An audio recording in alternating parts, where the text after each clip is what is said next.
Programa de formación docente para la mejora de la práctica pedagógica de los docentes contratados.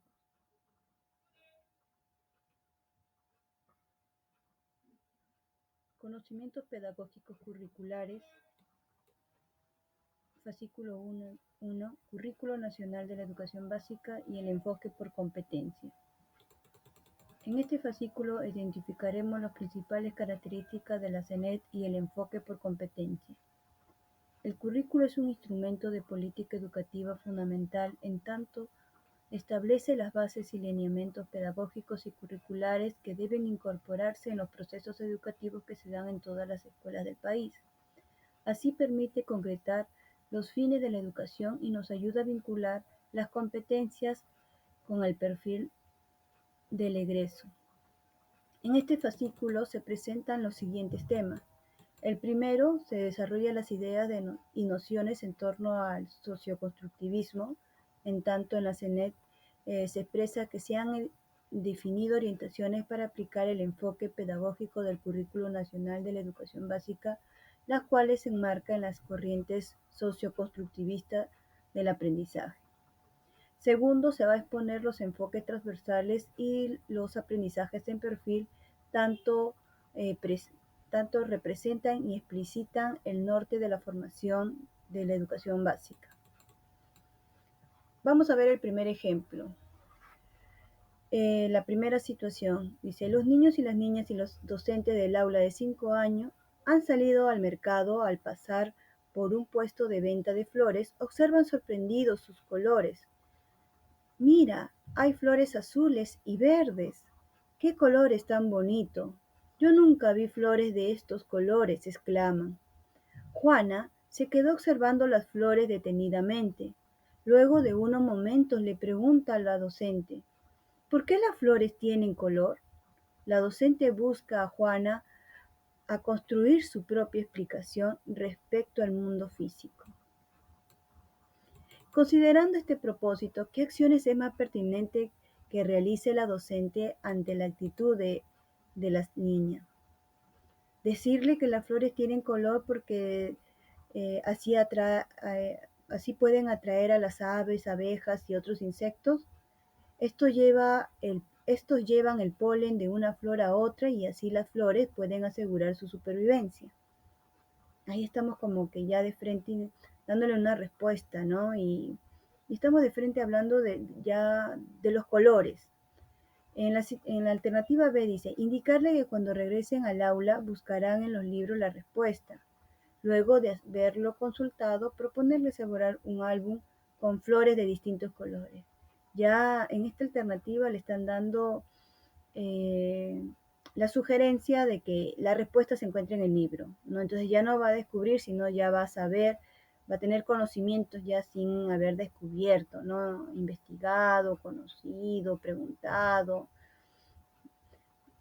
En la alternativa C dice: compartir con los demás niños y niñas la pregunta de Juana y pedirles que propongan respuestas, luego complementarlas con la lectura de textos científicos sencillos, ¿no? Y bueno, acá observamos que la profesora también les va a preguntar a los demás para saber qué respuesta tienen, qué opinan, y entre ellos de repente encuentran la respuesta, tengan más claras sus ideas, ¿no? Y luego complementarlo con un texto científico. Entonces acá son 3 alternativas según la situación que nos han entregado. Vamos a ver entonces la solución de la situación presentada. Entonces, para eso se tiene que requerir la comprensión de las nociones en el aspecto socioconstructivista. Miren, en esta parte de acá dice: para empezar, observamos dos imágenes. Dice, ¿no? Acordaos de traer mañana unas cuantas pinzas de ropa, ¿no? Entonces la profesora le dice eso a los estudiantes empiezan a imaginarse, ¿no? ¿Dónde han visto pinzas de ropa, los ganchitos, ¿no? ¿Dónde lo han visto? ¿Cómo lo han visto? ¿No? ¿En qué forma?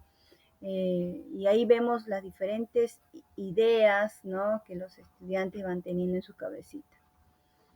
Hay otro ejemplo acá referente también a la maestra que le dice, ¿no? Llevarle a papá este bonito portaplumas.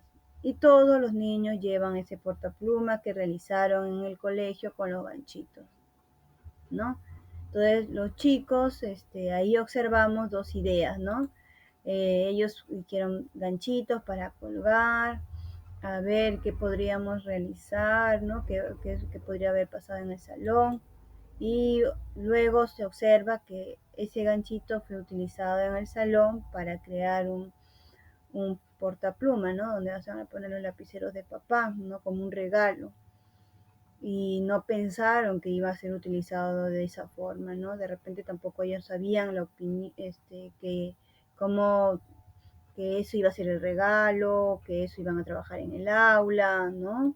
Pero ahí vemos estudiantes no alegres, lo vemos como estudiantes, eh, no, que la finalidad de lo que han realizado no les parece, no le causa una impresión, la imaginación, la idea que ellos tenían, ¿no? Entonces creo que fue trabajado solo con la idea de la profesora, por eso el estudiante lo lleva no con ese gusto, ¿no? Entonces dice, ¿no? Otra vez volvemos a la actividad. Describe lo que sucede en la primera viñeta, ¿no? ¿Por qué cree que sucede? ¿Qué ideas sobre el aprendizaje sale a la luz en esta situación figurada?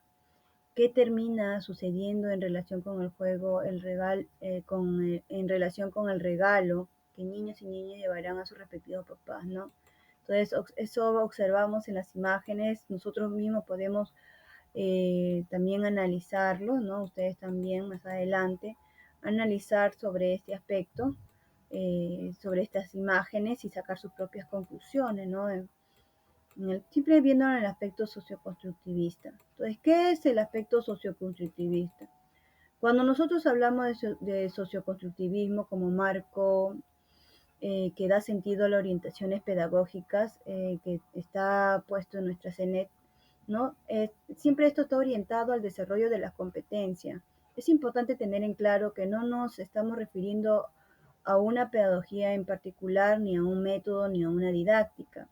El socioconstructivismo es un paradigma epistemológico que conceptualiza acerca de la forma en que elaboramos los conocimientos, ¿no? Mirarlo como un paradigma supone que se comprenda como una referencia única y permanente de todas las prácticas pedagógicas, pero más que nada es elaborar, ¿no? Desde el paradigma socioconstructivista, aprender supone, ¿no?, que cada persona construye el conocimiento conectado a la nueva información con la estructura previa del conocimiento que ya posee el estudiante, ¿no?, en una situación o contexto sociocultural particulares que cada estudiante vive. Es decir, un sujeto construye su propio conocimiento a partir de lo que ya conoce. Entonces, desde esta perspectiva, los esquemas mentales en el cerebro o la mente sirven para organizar el conocimiento, ¿no? Lo que ellos ya tienen, en lo nuevo, entonces ahí empieza a organizarse, ¿no? Entonces, cuando la persona lo necesita para enfrentar situaciones problemáticas, los recupera y los utiliza. En tal sentido, el argumento inicial de la epistemología constructivista es que es de la primacía absoluta del sujeto que conoce, ¿no? Y es el sujeto el que atribuye el sentido y el valor del conocimiento que elabora en esa situación particular, ¿no? Y el sujeto, ¿quién es? Son nuestros estudiantes, ¿no? Nosotros solo impartimos ese conocimiento, pero ellos empiezan ya a construirlo. La afirmación central en este paradigma consiste entonces en que el conocimiento de los y las estudiantes elaboran necesariamente el de su propia experiencia en una situación y un contexto, por lo tanto, no es independiente del sujeto. Además, el conocimiento que el estudiante tiene en su propia experiencia solo se convierte en tal si él atribuye un valor propio. Entonces, que tampoco es independiente del sujeto que conoce. Muy bien, entonces aquí observamos, ¿no? Entonces, una imagen donde nosotros le podemos dar el conocimiento, pero el estudiante mismo lo va relacionando con lo que ellos ya tienen, con sus saberes previos, con la vivencia, ¿no? Y lo van construyendo. A pesar de que se dijo en el fascículo, ¿no? En el socioconstructivismo, es entendido como un paradigma, por lo tanto, enmarca la manera en la que se entiende la forma en cómo se produce el aprendizaje. Parece que no llega a ser totalmente interiorizado en la escuela, pero bueno, poco a poco tenemos que lograrlo y ya cada vez ya tenemos una nueva generación de estudiantes donde estamos llevando el aspecto socioconstructivista, ¿no? Y nosotros también los docentes llevando esta manera de desarrollar el nuevo aprendizaje. Cuando se dicta, cuando se representa actividades para aprender de memoria conceptos, cuando se transmiten saberes sin activar lo que los y los estudiantes traen de su propia experiencia, se va en contra de este paradigma, ¿no? Entonces, tampoco no le da sentido tampoco a su aprendizaje. Entonces, en relación con esta propia práctica pedagógica, es necesario proponer de acuerdo con uno mismo, ya que los conocimientos se construyen o se transmiten. No, puede, no pueden convivir uno solo dos paradigmas. ¿Es que acaso se puede para ciertas cosas mirar la realidad de una manera y para otras de otra manera? Entonces, sin embargo, cuando uno mira la propia práctica pedagógica, suele muchas veces encontrar que conviven más de una manera de ver la realidad, ¿no? Entonces, es tarea pendiente hacer una revisión de las propias concepciones sobre el aprendizaje y el conocimiento que se expresa en el aula. Resulta fundamental comprometerse con el cambio conceptual, ya que hoy en día la tesis socioconstructivista tiene validez en el mundo de la psicología y la pedagogía.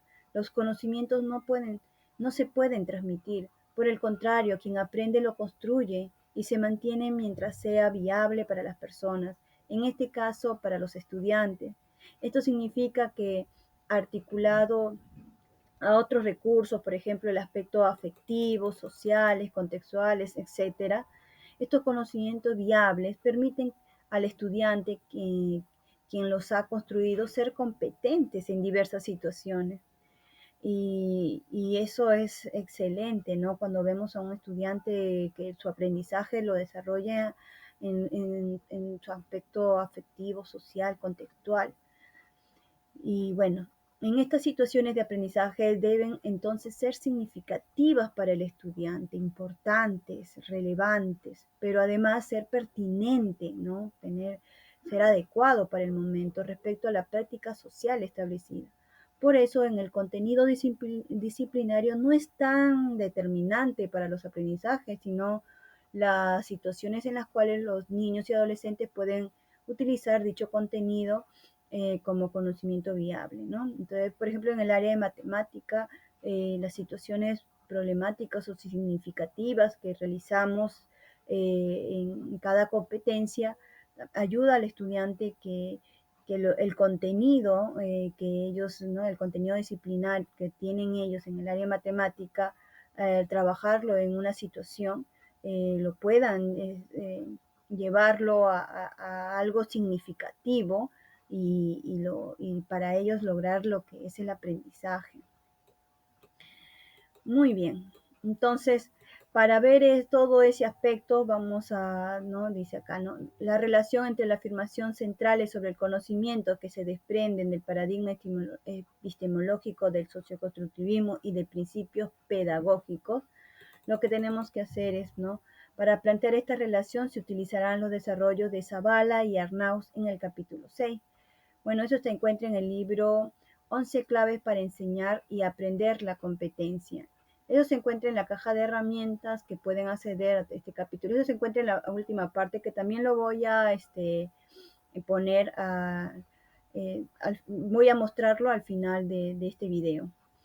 Al inicio del citado capítulo, los autores desarrollan el concepto de aprendizaje significativo, eh, íntimamente relacionado con el constructivismo, eh, planteado que tal aprendizaje se aleja del aprendizaje memorístico.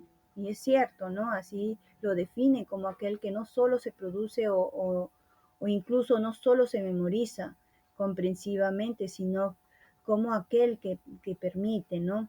Dar respuestas a problemas reales, a la comprensión de lo que sucede, aprendizajes muy profundos o significativos. Un aprendizaje será más significativo cuando no solo implica una memorización comprensiva, el recuerdo de aquello que se ha comprendido, sino cuando sea posible la aplicación en contextos distintos y por lo tanto sea un aprendizaje que se pueda ayudar a la mejora de la interpretación o la intervención en todas aquellas situaciones que lo hagan necesario. ¿No? Y qué bonito escuchar a los estudiantes cuando llegan al colegio y dicen, profesora, pude resolver algunas situaciones que realizábamos en la clase de matemática en mi hogar, ¿no? Porque también me he dado cuenta que en el hogar, en nuestra casa, en nuestra familia, hay muchas situaciones que podemos desarrollarlo con lo que aprendimos acá. Entonces, eso es lo que quería mostrarle. Gracias.